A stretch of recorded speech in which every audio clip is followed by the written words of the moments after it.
Pascal Moulette. Vous êtes maître de conférences en sciences de gestion à l'Université Lumière à Lyon 2. Vos travaux de recherche portent notamment sur la gestion des compétences clés et la gestion des situations d'illettrisme en entreprise. Selon la DARES, la Direction de l'animation, de la recherche, des études et des statistiques, 16% des personnes de 18 à 65 ans résidant en France métropolitaine et en situation d'être sur le marché du travail éprouvent des difficultés dans la maîtrise des compétences clés. C'est très important, 16%. Est-ce que vous pouvez nous dire quels secteurs sembleraient les plus concernés ? Oui, alors, quels secteurs seraient les plus concernés par ces problématiques de compétences clés ? J'aurais tendance à vous dire dans un premier temps qu'aucun secteur n'est véritablement épargné par cette problématique-là. Je rappelle que quand on parle de compétences clés, on parle à la fois de compétences de base, du socle commun de connaissances et de compétences par rapport à la lecture, l'écriture et le calcul, par exemple, mais on parle aussi, et c'est ce qui me paraît de plus en plus important, on parle aussi évidemment de compétences numériques, on parle aussi de capacité à prendre des initiatives, on parle aussi de capacité à respecter des règles d'hygiène et de sécurité. Vous voyez, donc la terminologie compétences clés est une notion qui englobe beaucoup de problématiques et beaucoup de situations finalement. Et donc, évidemment, on va retrouver dans ces secteurs d'activité des secteurs d'activité dont on sait qu'ils sont particulièrement touchés par ces problématiques de compétences de base, l'agroalimentaire, toute l'industrie, l'agriculture, la pêche, le BTP, les métiers des transports. Malgré tout, on sait aujourd'hui qu'on a une très très grande majorité d'emplois qui requièrent la compétence numérique. Il y a des statistiques qui sont sorties sur cette thématique-là qui montrent que on a à peu près 3/4 des emplois aujourd'hui qui requièrent cette compétence spécifique. Donc ça veut dire que globalement, aucun secteur d'activité n'est véritablement épargné par cela, d'autant plus par rapport au projet d'évolution de digitalisation, de robotisation, de numérisation des activités telles que les connaissent aujourd'hui chacune finalement des entreprises et organisations, quel que soit son secteur. Pour mieux comprendre, quels sont les impacts de ces difficultés rencontrées par les salariés dans la maîtrise des compétences de base ? Alors, les impacts des difficultés se mesurent généralement à la fois d'un point de vue économique, social et psychosocial. Alors concrètement, en termes d'impact, ça veut dire que quand on est en difficulté dans la maîtrise de ces compétences clés, évidemment, on peut avoir des difficultés à évoluer au sein de la structure et à répondre aux exigences qualité, productivité, par exemple, des employeurs. En termes d'impact, on a également évidemment des situations de mal-être au travail qui peuvent être très importantes parce que quand on ne maîtrise pas finalement la base de la base, ou quand on peut avoir des difficultés à répondre aux exigences de son employeur, évidemment, c'est source de stress, c'est source d'insatisfaction, ça peut être source d'absentéisme, ça peut être source de sentiment de non-intégration à la structure qui donne l'impression de progresser sans vous. Donc, ça occasionne différentes situations où on peut avoir des salariés qui ont la boule au ventre tous les matins en venant travailler, en ne sachant pas concrètement comment est-ce qu'ils vont pouvoir se sortir de cette situation-là, parce que l'entreprise peut aussi avoir des difficultés évidemment à mettre en place des solutions adaptées à tout cela. Donc on a des incidences sociales et psychosociales qui peuvent être très importantes. On a des impacts qui peuvent être économiques et financiers, directs, quand on constate que compte tenu du manque de maîtrise de ces compétences clés, eh bien on a des salariés qui font des erreurs, qui ont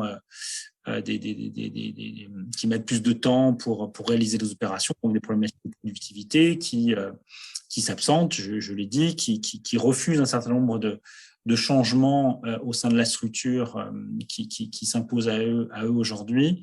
Donc, si vous voulez, les impacts sont multiples, sont diffus, sont visibles, sont invisibles, sont cachés, sont directs, sont indirects. Donc c'est ce qui rend la problématique assez complexe à gérer, à traiter, évidemment. Voilà, on peut parler de signaux faibles d'un manque de maîtrise des compétences clés, quand on a quelqu'un qui ne prend pas d'initiative, quand on a quelqu'un qui ne souhaite pas rentrer en formation, quand on a quelqu'un qui contourne les difficultés, quand on a quelqu'un qui préfère être absent alors qu'il y a une sollicitation qui pourra difficilement gérer au sein de son poste de travail. Vous voyez, donc il y a quelques signaux qui peuvent permettre de détecter qu'effectivement une personne est en difficulté. Et qui montrent que les impacts peuvent être très importants, diffus, à la fois sur le plan économique et sur le plan plutôt social ou psychosocial. Donc, en conclusion, ça impacte à la fois la performance économique et sociale de l'organisation. Oui, et justement, est-ce qu'on a une idée du coût que cela peut représenter? Oui, on a une idée du coût. Des études sont menées pour essayer d'estimer quel est finalement le coût de la non-action ou le coût le coût d'une formation, par exemple, qui n'aurait pas été pensée au regard de la complexité de cette problématique-là. Oui, on sait aujourd'hui que les coûts liés à un manque de maîtrise des compétences clés, ça correspond à peu près à une déperdition d'un volume financier qui s'estime entre 2 et 6% de la masse salariale. Ça veut dire que chaque année qui passe, finalement, l'entreprise qui n'agirait pas, l'entreprise qui n'aurait pas les bonnes informations, l'entreprise qui n'aurait pas le bon accompagnement, l'entreprise qui aurait des difficultés globalement à traiter de cette problématique-là, perd, d'un point de vue de sa performance financière, un montant qui est estimé entre 2 et 6% de sa masse salariale.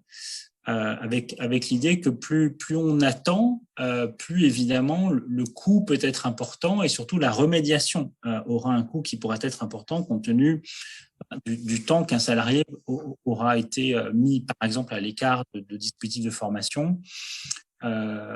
Évidemment, quand les situations de mal-être, les situations de manque de confiance, les situations de sentiment de manque d'intégration à la structure sont importants, plus le coût peut être encore une fois important pour faire en sorte que ce salarié puisse retrouver une dynamique d'apprentissage qui lui permette de retrouver confiance d'abord et puis ensuite de retrouver des moyens pour pouvoir intégrer un dispositif de remédiation qui pourrait être intéressant. Donc oui, les déperditions peuvent être relativement importantes directement pour la structure par rapport à ces pertes de productivité, par rapport à ces problématiques de qualité, par rapport à ces problématiques de sécurité. Ça peut être une problématique très importante, la sécurité, par rapport à cette question des compétences clés.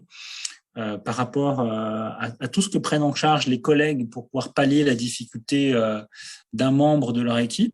Il peut y avoir des glissements de fonctions, il peut y avoir des tensions, il peut y avoir des heures supplémentaires générées par les difficultés rencontrées par une seule personne ou quelques personnes simplement dans une équipe. Voilà, donc les coûts peuvent être relativement importants. On voit que les impacts sont importants, tant pour les salariés concernés que pour l'entreprise qui est confrontée à ces situations. Au regard de ces éléments, on peut se demander pourquoi est-ce que tout le monde n'agit pas et en fait, plus concrètement, quels pourraient être les freins qui expliquent le fait que l'entreprise ne soit pas, ou le salarié ne soit pas en mesure d'agir par rapport à cette situation et à la nécessaire remédiation qu'elle induit. Oui, alors vous avez complètement raison d'indiquer dans votre question qu'il y a deux acteurs dans cette problématique-là. Il y a effectivement à la fois l'entreprise, alors l'entreprise au travers de son manager ou de son service RH ou de son dirigeant, ça dépend évidemment de la structure, de la taille parfois de la structure. Donc d'abord l'entreprise, évidemment, qui peut rencontrer des difficultés à traiter de cette problématique-là. Et puis, il y a le salarié. Le salarié également, parfois, qui ne veut pas, qui refuse de rentrer en formation, qui peut déployer un certain nombre de stratégies d'évitement pour faire en sorte, par exemple, d'être stigmatisé, d'être repéré, de réintégrer un système de formation qui lui a laissé de très mauvais souvenirs si ces difficultés sont liées à des échecs scolaires, par exemple. Voilà, donc, il y a de nombreux freins. Alors, les freins principaux rencontrés par les managers et les entreprises, ce sont d'abord des freins qui sont liés à un manque de mesures, un manque de connaissances de la problématique. Ça veut dire que parfois on ne se rend pas compte concrètement de l'état du niveau de difficulté de son salarié, de ses salariés. Voilà, donc d'abord un manque d'informations ou de mesures concrètes de la situation des salariés. Ensuite, peut-être un manque de moyens pour agir. Ça veut dire que pour agir sur cette thématique, il faut être accompagné. Voilà, il faut faire appel à des ressources externes, parfois, souvent, qui sont expertes sur ces thématiques-là. Et ça peut être assez compliqué pour une structure de s'ouvrir à l'extérieur sur ces thématiques-là. Hein. Parfois, certains dirigeants peuvent estimer que si ces salariés sont dans une telle situation, c'est peut-être aussi parfois un tout petit peu sa faute, s'il n'a pas été suffisamment attentif, s'il n'a pas pensé à former suffisamment fréquemment un certain nombre de ces salariés. C'est pas du tout la pierre, hein, c'est simplement qu'il y avait peut-être d'autres priorités à l'époque. Donc des freins en matière d'information, des freins qui peuvent être liés à un manque de connaissances, de structures qui pourraient les accompagner efficacement autour de ces thématiques-là. Alors parfois cette formation peut paraître peu prioritaire au regard des urgences et au regard de l'actualité, du contexte dans lequel évoluent ces entreprises-là. Maintenant, encore une fois, hein, par rapport à ces problématiques du numérique, par rapport à ces problématiques d'évolution professionnelle, de la capacité du salarié à être acteur. On parle de les lois, en tout cas successives depuis un certain nombre d'années, nous alimentent pour nous indiquer qu'un salarié doit être acteur de son parcours. Alors, pour être acteur de son parcours, évidemment, il faut être en capacité de pouvoir agir, de pouvoir sortir un petit peu de ce cercle vicieux dans lequel semblent enfermer ces salariés qui manquent de maîtrise dans les compétences clés. Voilà, donc ça peut paraître non prioritaire. Il peut sembler que ça coûte relativement cher et que les questions des compétences des bases, les questions des compétences numériques peuvent être aussi déconnectées du besoin concret et direct de la structure. Donc on a un travail de sensibilisation à faire aussi, évidemment, au niveau des entreprises sur ce sujet-là, ou au niveau des managers, hein, qui sont évidemment les mieux placés pour pouvoir à la fois détecter, mesurer la situation de leurs salariés et surtout pouvoir leur proposer des solutions qui soient en adéquation avec leurs besoins.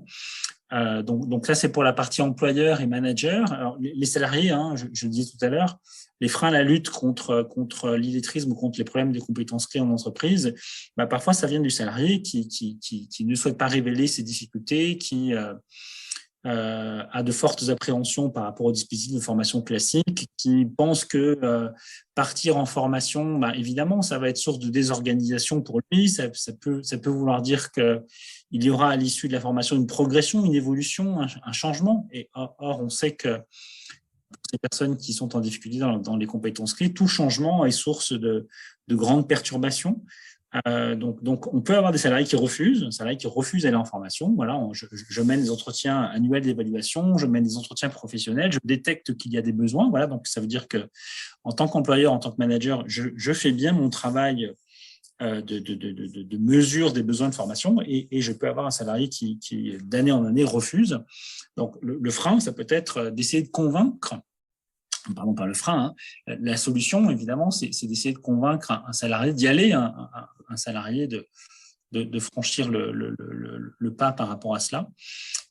Autre frein possible, ça peut être également un frein lié finalement à un manque de compétences, c'est peut-être un petit peu, un manque d'expertise en tout cas de la problématique par rapport aux acteurs qui vont agir sur ce sujet-là. Alors, ça peut être des organismes de formation, ça peut être des opérateurs de compétences, ça peut être donc différents acteurs qui sont amenés à intervenir finalement sur l'action de formation et sur le dispositif et qui parfois eux-mêmes peuvent manquer d'informations, de formation sur ces thématiques-là. Et alors, il y a aujourd'hui beaucoup de dispositifs qui sont lancés pour faire en sorte que ces structures puissent développer leur expertise sur le sujet, mais parfois, on ne se rend pas compte à quel point cette problématique est complexe et mérite un traitement pédagogique, un traitement en termes d'ingénierie qui peut être très spécifique. Dans le cas où le salarié est en protection, finalement, n'adhère pas à cette perspective de remédier à la situation, comment est-ce que pourrait faire l'entreprise pour le convaincre finalement? Oui, alors c'est une très bonne et très complexe question. Je pense que le premier levier sur lequel chaque employeur, chaque manager doit appuyer, c'est sur la confiance. Les personnes qui manquent de compétences clés sont des personnes qui n'ont pas confiance en elles, pas confiance en elles tout court, pas confiance en leur capacité à apprendre, pas confiance parfois en leur employeur à les accompagner dans de telles démarches. Donc, il faut travailler sur quelque part un levier motivationnel, une clé motivationnelle qui va faire en sorte qu'effectivement le salarié à un moment puisse reprendre confiance en lui, reprendre confiance dans ses capacités à apprendre, etc., etc. Donc, quelles ressources permettent à ces personnes-là de pouvoir se réinscrire dans une dynamique de formation, de remédiation et de sortie de cette situation-là? Eh ben, ça peut être d'abord une ressource collective.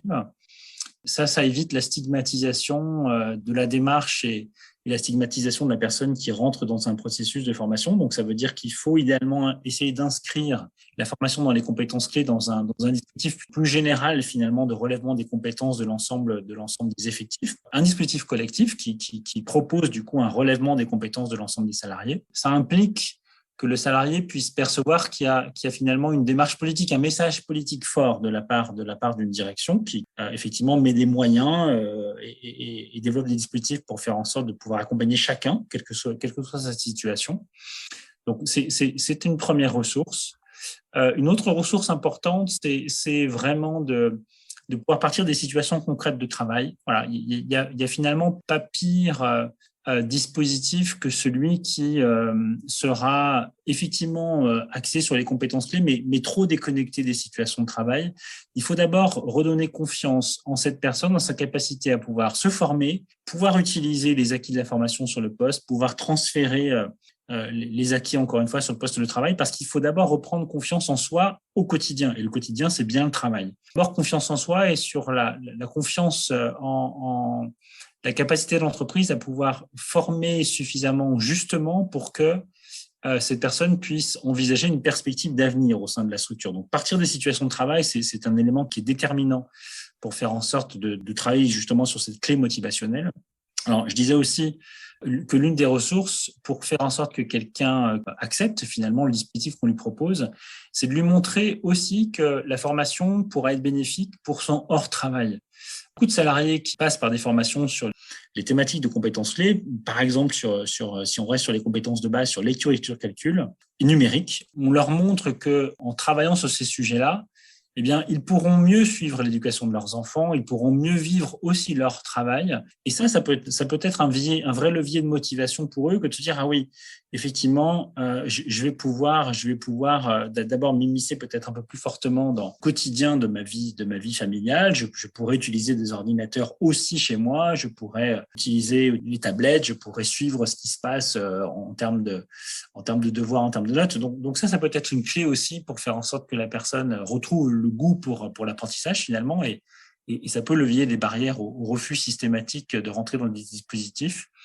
Donc vraiment, il faut jouer sur la confiance et sur l'idée de pouvoir essayer de détecter chez la personne qu'est-ce qui pourrait créer ces effets déclic finalement. Et ces leviers de motivation qui feraient qu'elle pourrait avoir un intérêt personnel, professionnel à rentrer dans un dispositif de requalification. Voilà, donc les ressources, elles sont à la fois collectives parce que c'est bien le collectif, c'est bien l'entreprise, c'est bien l'aspect politique des choses qui va faire en sorte que le signal soit bien perçu. Et ensuite, il faut travailler sur des ressources plutôt personnelles en essayant de détecter, compte tenu des caractéristiques du salarié, compte tenu de son métier, compte tenu de sa fiche de poste, compte tenu de ce qu'on prévoit en termes d'évolution sur son métier, qu'est-ce qui pourrait être intéressant de travailler pour l'aider dans son quotidien et qu'est-ce qui pourrait être par ailleurs intéressant de travailler pour faire en sorte qu'en dehors de son temps professionnel, il puisse aussi trouver un intérêt et trouver des sources de motivation.